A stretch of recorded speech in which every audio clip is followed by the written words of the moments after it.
Good evening, Harvey. How are you? Good evening. I'm great, thanks. You must have had such a tough day at work today. As the usual. How about you? Did you have a good day at work? Yeah, it was great. What are you up to this evening? Do you have any plans? I've just finished work, so I was planning on going home. Have you had dinner yet? You must be hungry, right? I've only just finished work, so I haven't eaten anything. I guess I'm pretty hungry, but I'm going to make dinner when I get home anyway, so it's not unmanageable. Well, I'm free tonight. If you like, we could go out and have dinner. Do you remember the place by the station I told you about when we were on our date the other day? Well, I found a new French restaurant nearby. It looks lovely, and I can't wait to try it out. It's a little expensive, but I'd love to go with you. How about we try it out tonight? Sorry, we only just ate out the other day. I don't want you to take this personally, I just don't really like spending a lot of money at restaurants on such a regular basis. I already prepared my dinner last night. I needed to leave it to soak for the night, so I was kind of looking forward to eating it for dinner today. I'm really glad you invited me, but I'll have to decline. Uh-huh. You made something last night, and you're eating it again today? Do you mean that you're going to eat leftovers?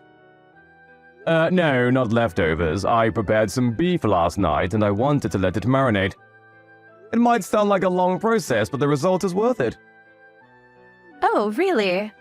Do you always make your own dinners? Yeah, I enjoy cooking, so I'm always trying out new recipes.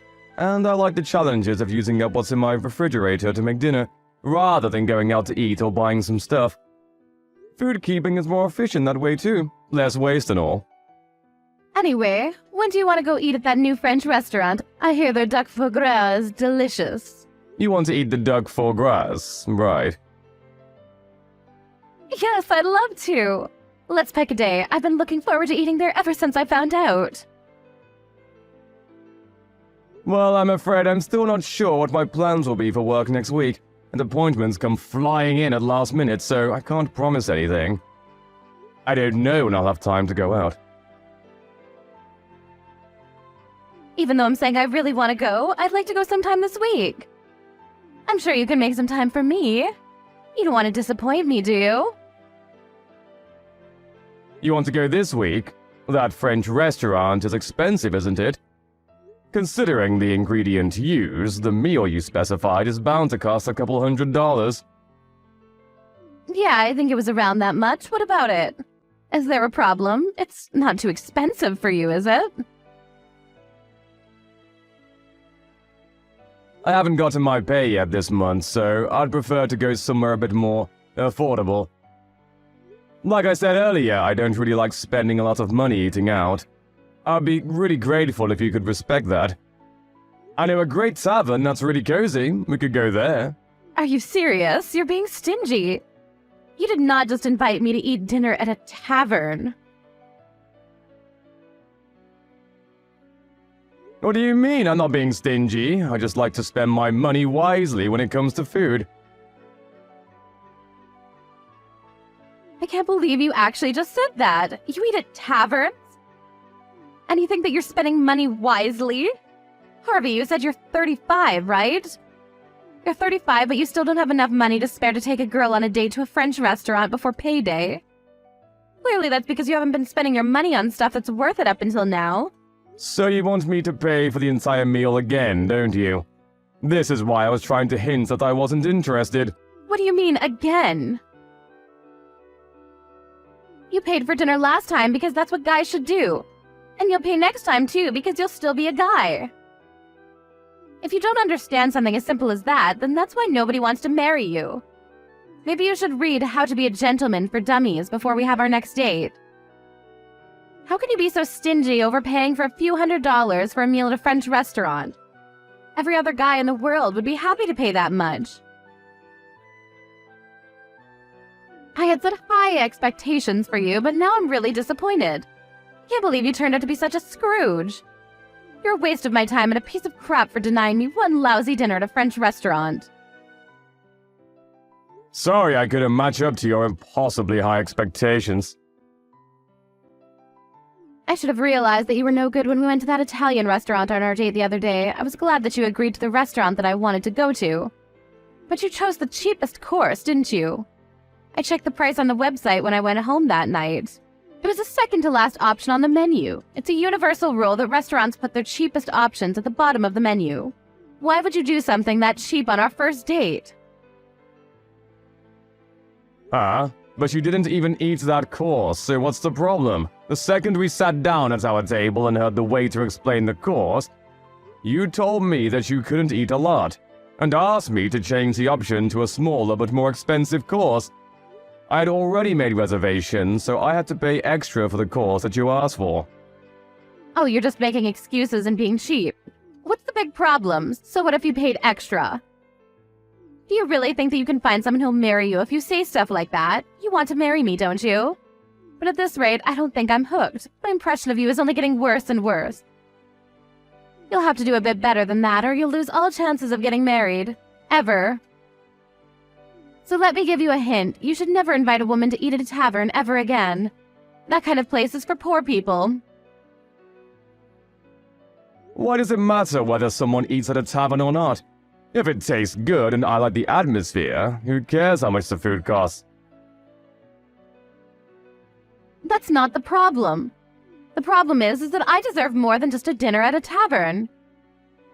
You can't make me eat somewhere so common. Do you understand how embarrassing it would be for me if someone caught me eating in a place like that?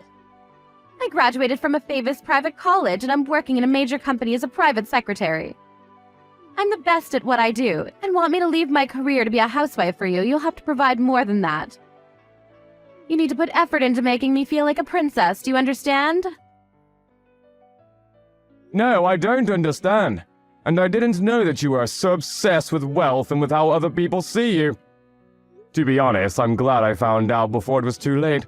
You may have chosen to go out with me because I look cute, but you should know that I'm not just a pretty face. I have a wonderful character, too. But what about you?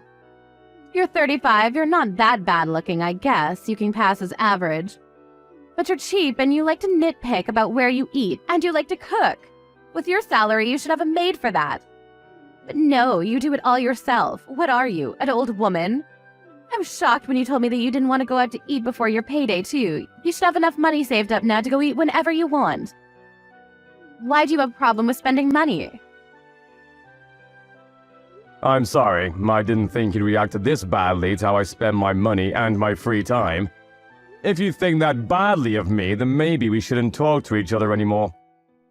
I'm not interested in going out to eat food with someone who'll insult me for how much I pay anyway. I want to enjoy my meals with someone, not impress them with a more expensive meal in a fancy restaurant. Are you rejecting me? You've wasted so much of my time and you're just going to give up on dating me? You can't do that. Well, I didn't mean to waste your time, but if that's what you think I've done, then maybe there's no saving this, or whatever this is. You're unbelievable. You don't understand how I feel at all. Can't you be a bit more sympathetic? Sorry about that.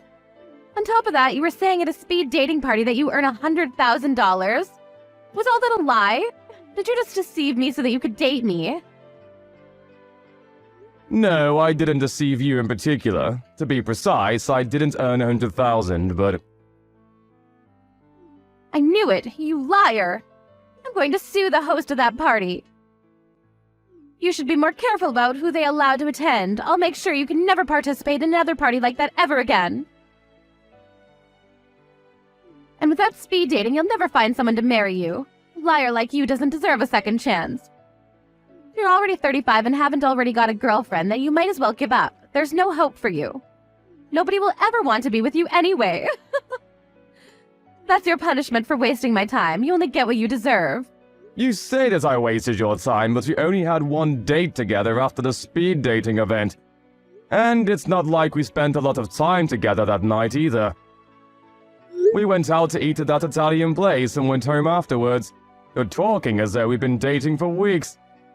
Plus, you're the one to talk when it comes to age. You're older than me, aren't you? I can't believe you'd ask a girl how old she is. You're the most horrible person ever. I get it that you're not a gentleman, but don't you have any manners? A girl? If you think that I'm old, then I think I have the right to argue that you're too old to consider yourself a girl. You said you were working at the Morris Corporation, right? I think you said that you were a private secretary. Yeah, so what? What does that have to do with anything?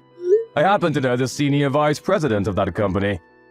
I got the chance to meet up and talk with him the day before yesterday. I heard some really interesting stuff.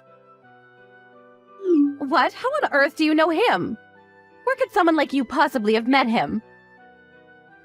He informed me that there was no private secretary called Isabel Smith working there. What does that mean?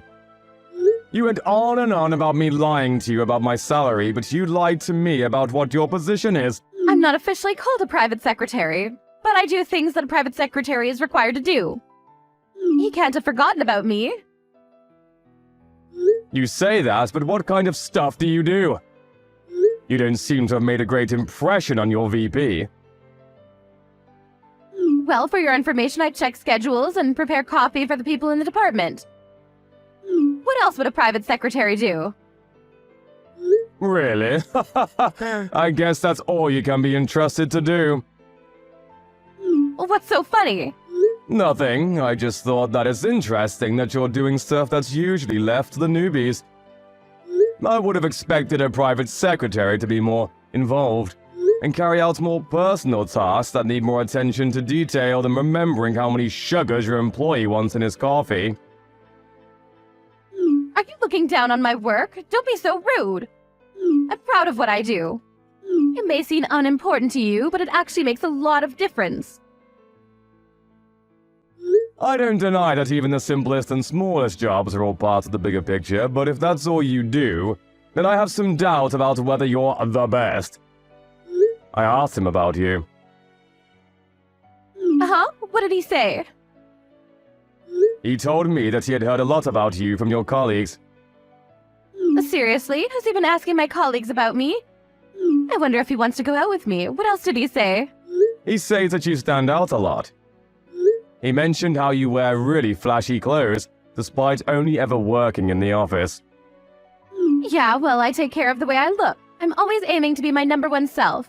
Since I'm so pretty, I guess that means the guys can't keep their eyes off of me. He also told me that you used to be pretty, but now, because of the way you dress, even if you were in the sales department, it would be too embarrassing for the company to send you out to visit clients if you were dressed like that. He said that he thought you needed to be more aware of your own age. That's pretty much what you said to me, so how does it feel to have your poison spat back at you? What? He said that I'm embarrassing? Why would he say that? I thought you said he was interested in me. I never said that, you just assumed. Anyway, I was really surprised when I heard this, but I found out that you entered the company in the same year as the VP. You entered the company after graduating college, and if you've been working the same number of years as him, then... What about it? If that's the case, then it doesn't make sense. What doesn't make sense? Can you get to the point? Your age, or the age you announced you were at the speed dating party. You told me that you were 38. But the funny thing is, the senior vice president told me he was 45 just the other day. You were lying about your age, weren't you? He's just misremembering things. He didn't enter right after college. He was... Yeah, he told me that he went abroad for 2 years after college before entering the company. But even then, that means he's been working at Morris for 22 years. You entered at 21, so plus 22 equals the sad truth you tried to hide. How dare you try to calculate a girl's age? Just how insensitive are you? You're not a girl anymore. If you at least owned your age, I would have had more respect for you. But instead, you just insulted me about my age and my spending habits. Even though every word would boomerang back to you. At first, you seemed nice, funny, and even smart. I wouldn't have cared if you had lied about your age, because I would have understood that it had really bothered you. I wanted to talk with you more, but you just lashed out at me for not taking you to a French restaurant. You didn't even thank me for paying for the meal. And more the last time we ate, so I don't think I'm interested anymore. Let's forget this ever happened and go our separate ways. That's my line. I don't want to date a man that lies about his salary. If you don't have enough money to keep up with my needs, then I would have dumped you someday anyways. But you really wasted my time. It's true that I didn't write the exact amount that I make, but that doesn't mean that I make less than what I said. I actually make more. But I don't like bragging, and I just thought that any interactions I had at that party would be artificial if I was honest. So I took it down a few notches. I wanted to avoid women like you, but I guess I got caught anyway. Huh? What are you talking about? I thought you were just a normal office worker. Yeah, I did say that, but it's not like my position makes me any better than an office worker anyway. I didn't see the point in clarifying. But just for the sake of rubbing it in your face, I actually own a company. It's just a venture, so it's not that big, but for the past few years, our numbers have been going up, so we've made quite a profit. I've been investing in property too, so I earn way more than the 100K I told you about. Unfortunately for you, I used to be poor, so I can't get out of the habit of being careful with how I spend my money, even though I have plenty to spare. I've been putting most of my earnings into a savings account, and I just withdraw a fraction of the total to use the bills and groceries. And I just withdraw a fraction of the total to use for bills and groceries. I honestly enjoy cooking, so I still prefer to make my own dinners rather than eat expensive meals at restaurants. Thought you were just being cheap. I never knew you had a reason like that. I spend money on stuff I need to, like my house, suits, and my car. But I don't see the point in spending money on stuff I don't need to. I don't think it's worth wasting my money on someone I have no intention of marrying to. Like a dinner at a French restaurant, for example. You were deceiving me? Well, luckily for you, I'm willing to forgive you. I'll go with you to that tavern you were talking about if you really insist. I'll let everything you've said up until now slide. What? I'm the one that's being forgiven? How merciful of you. And no, I don't insist. In fact, I insist that you never call me ever again. What? Why? I've forgiven you for what you said. I'll let you take me to that place you said you wanted to go. You're only saying all that because now you know that I own a company and make a lot of money. You're the exact type of woman I wanted to avoid at that party. That's why I lied about my salary. You were disgusted by the idea of eating at a tavern because it was beneath you. You only care about status and yourself, not me. I broke up with my girlfriend a few months back and I'd finally regained a positive image of getting married. But I never thought that I would be insulted this much by a woman I only had one date with. I don't think I'll be going to any more speed dating parties. But I think I've done every other participant a favor by telling the host that you were lying about your job and your age. What? You can't be serious. I also warned them that you were verbally abusive and that your behavior was inappropriate for a grown adult. They've assured me that your application will be removed and your name will be put on the blacklist. I hope that this way you won't bother anybody else with the same crap. What are you talking about? Wait a second, please. I've already been kicked out of several other speed dating events. I can't lose any more chances to find someone that will marry me. You can't do this. Please don't leave me. I think we'll be really compatible for each other. Why don't we start over?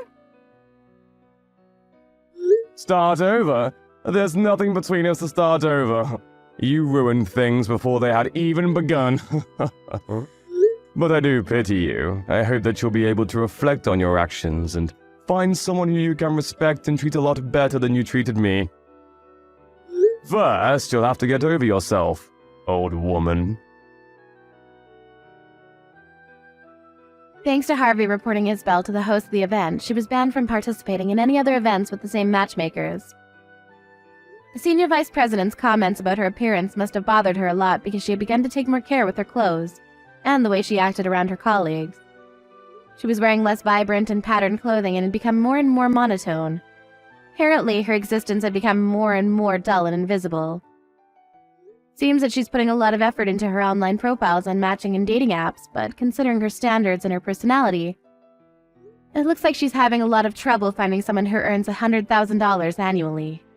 As for Harvey, he settled down with the next woman he met, who was also fond of cooking, and enjoyed eating out at places that were friendly and comfortable together rather than stiff black tie restaurant. His business is on the rise, and he's looking forward to when his son or daughter will be born.